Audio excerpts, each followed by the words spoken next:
Today we are going to go over the exterior parts of cattle.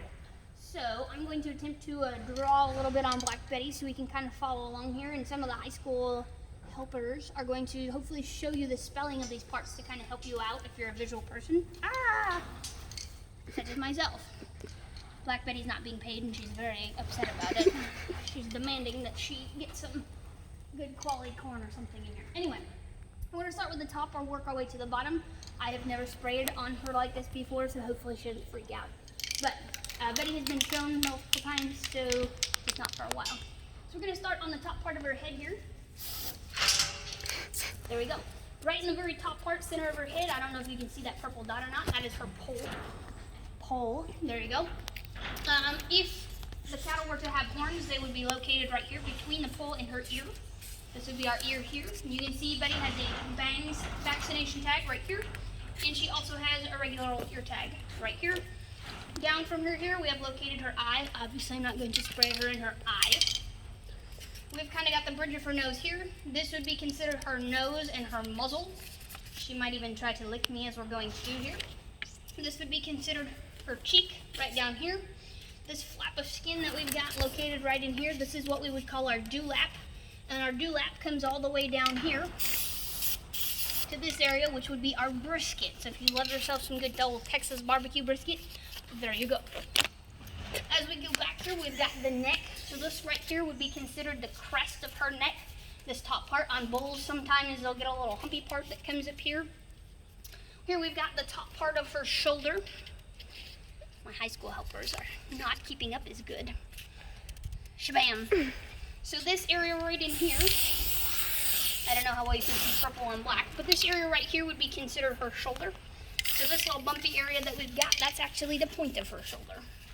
Moving down from her shoulder, right in here, we have her forearm, which would also be called the foreshank. As we move down from her forearm, right in here, we have the knee, similar to our knees, or actually that would be similar to our elbow, technically. Right in here, we have the cannon bone. We got papers flying everywhere.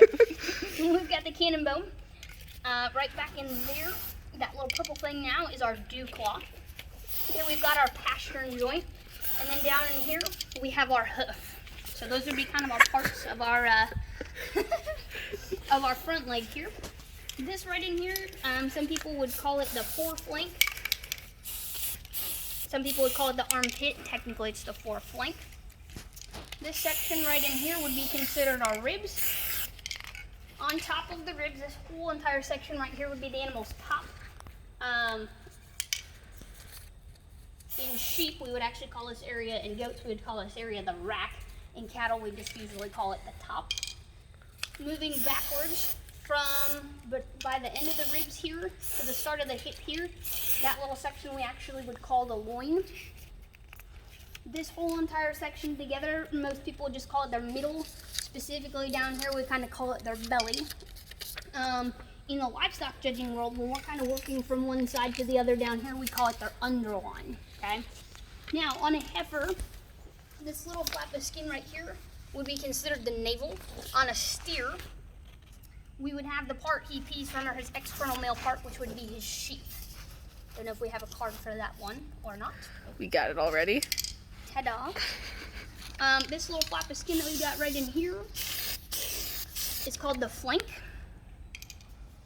Right in this area right here is what we call the stifle, kind of that bulgy part of the muscle that sticks out a little bit. This bone that we've got right in here would be considered the hook bone, which is part of the front part of the pelvis or the front part of the hip. This bone right in here would be considered the pin bone, so the back part of the hip bone that kind of sticks out. So when cattle start to get fat or get old, their pones, which would be this wiggly part of fat right there, kind of stick out right behind their pin bone. Here we've got kind of their tail, or their tail head. So this would be the top part of her tail. Here we've got her actual tail, and then this would be the switch. Kind of going 1, 2, 3, wham, pam. So we got the switch. Since this is a heifer or a female cattle, we have her external female part, which is her vulva right here. And if we look down underneath, we've got her, probably can't see very well, her udder and her teats would be located down here. If this were male cattle we're using for breeding, that is where the testicles would be located.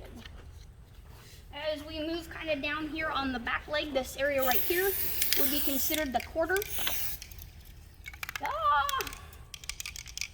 We're spitting. Hey, this area right in here would be considered our shank or our rear shank. This joint right here, that pointy part that sticks out, is the hock. H-O-C-K. Not to be confused with the bird hawk, H-A-W-K. Hawk, right? Down on here we've got the cannon bone. Same to the front leg. Cannons on both the front and the rear. And then again, we've got the dew claw. Again, we have the pastern, and again, we have the hoof along here. I'm trying to think if there's any other parts that we kind of missed, but that's basically the external parts to the cattle. Hopefully we nailed them all. Good job, Ava. We still got some left. What did we miss? Belly, rump, dewlap, crest, back, heart girth. I think we got most I of them. think you said The them. one that we missed would be the heart girth. So kind of right in this area here is what we call the heart girth. So if we think about it, it's just this band right behind our shoulder. It's like a girth on a horse. I think we got the rest of them.